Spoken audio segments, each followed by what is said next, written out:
विजयदशमी धूमधाम से मनाया जा रहा है। इस मौके पर रक्षा मंत्री राजनाथ सिंह भुज एयरबेस पहुंचे और पाकिस्तान को सख्त चेतावनी दी। कहा कि अगर पाकिस्तान ने सर क्रीक क्षेत्र में कोई हिमाकत की तो उसे ऐसा करारा जवाब मिलेगा कि उसका इतिहास और भूगोल दोनों बदल जाएंगे। वहीं राजनाथ सिंह ने कहा कि 1965 की जंग में भारतीय सेना लाहौर तक पहुंच चुकी थी और आज भी हमारी सेना कराची तक पहुंचने का रास्ता जानती है।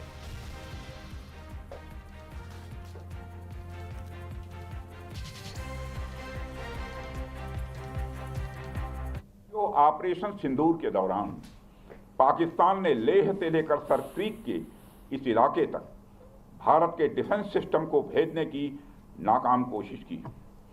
भारत के डिफेंस सिस्टम को उन्होंने भेजने की एक नाकाम कोशिश की, जबकि भारत की सेनाओं ने अपनी जवाबी कार्रवाई में पाकिस्तानी एयर डिफेंस सिस्टम को पूरी तरह से एक्सपोज कर दिया और दुनिया को यह भी संदेश दे दिया कि भारत की सेनाएं जब चाहें, जहां चाहें और जैसे भी चाहें पाकिस्तान को भारी नुकसान पहुंचा सकती हैं।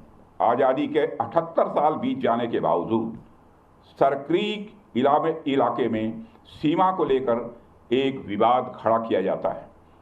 भारत ने कई बार बातचीत के रास्ते इसका समाधान करने का प्रयास किया है, मगर पाकिस्तान की नीयत में खोट है, उसकी नीयत साफ नहीं है।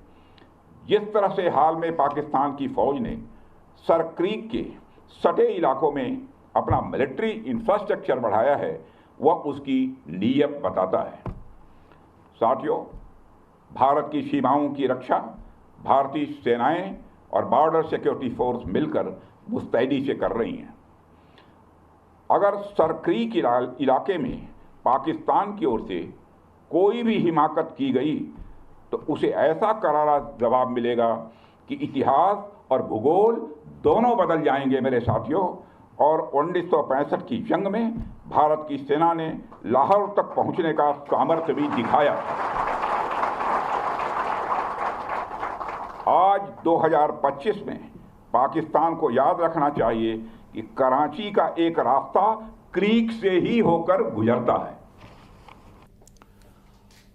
और विजयादशमी पर रक्षा मंत्री का बड़ा बयान। शस्त्र पूजा पर राजनाथ सिंह ने दुश्मनों को संदेश दिया है। कहा कि हमारे लिए शस्त्र केवल शक्ति प्रदर्शन के लिए नहीं है। भारत सिर्फ शस्त्रों की पूजा नहीं करता, समय आने पर शस्त्रों का इस्तेमाल भी करता है। साथ ही राजनाथ सिंह ने कहा कि धर्म की स्थापना करने के साधन है शस्त्र। कड़ा संदेश है उनका दुश्मनों।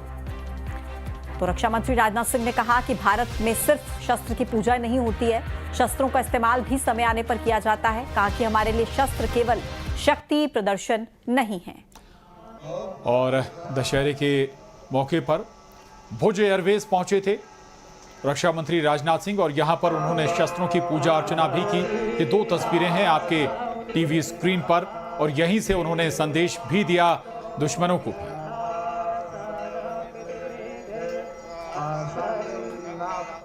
के साथ साथ शक्ति भी यह आवश्यक है और वह शक्ति शस्त्र के माध्यम से ही प्रकट होती है। इसलिए हमारे यहाँ शस्त्रों की पूजा को भी उतना ही महत्व दिया गया है। शस्त्रों का सम्मान करने का एक अर्थ अपने सैनिकों का सम्मान करना भी है जो उन्हें धारण करते हैं। इसलिए हमारे पूर्वजों ने हमें यह मार्गदर्शन दिया, केवल शास्त्र, ज्ञान, विद्या और संस्कृत को ही संजोना पर्याप्त नहीं है, बल्कि शस्त्रों की शक्ति भी उतनी ही आवश्यक है।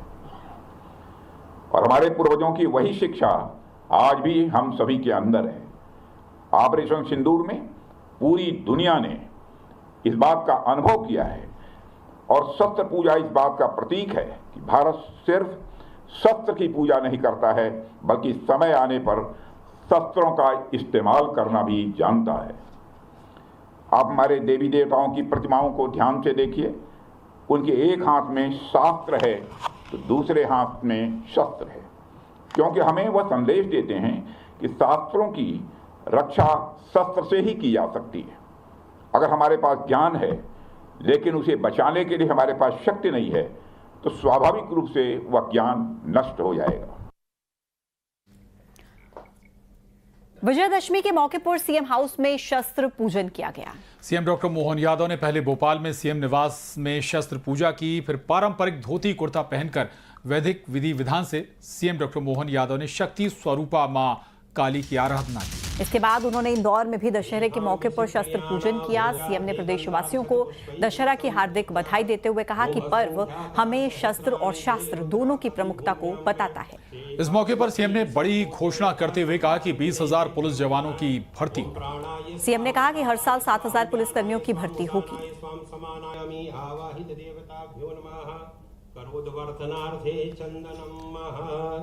ये 3 तस्वीरें आपके टीवी स्क्रीन पर, और भोपाल में दशहरे के मौके पर शस्त्र पूजन करते हुए मुख्यमंत्री डॉक्टर मोहन यादव। दूसरी तस्वीर इंदौर की है। इंदौर भी पहुंचे थे और इंदौर से उन्होंने बड़ी घोषणा भी आज की।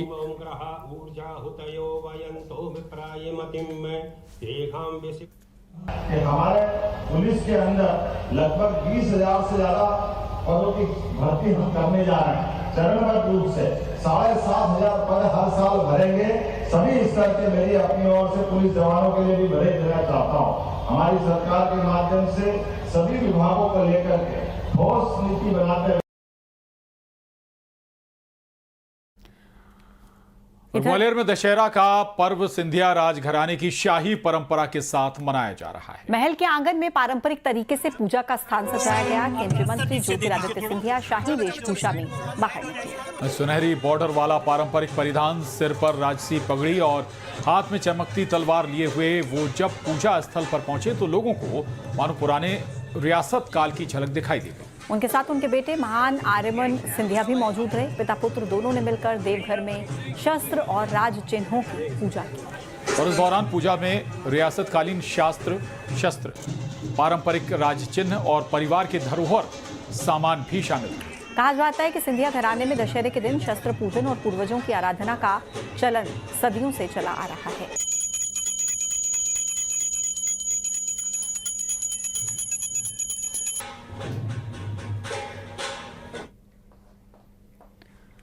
ग्वालियर के गंगादास की बड़ी शाला में दशहरा के अवसर पर शस्त्रों का पूजन किया गया।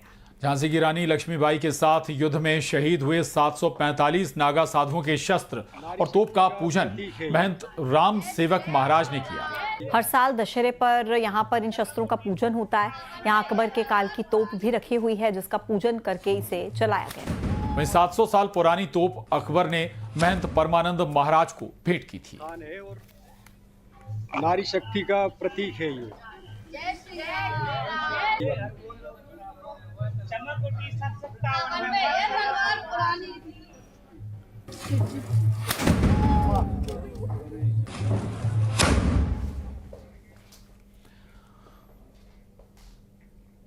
और शारदीय नवरात्र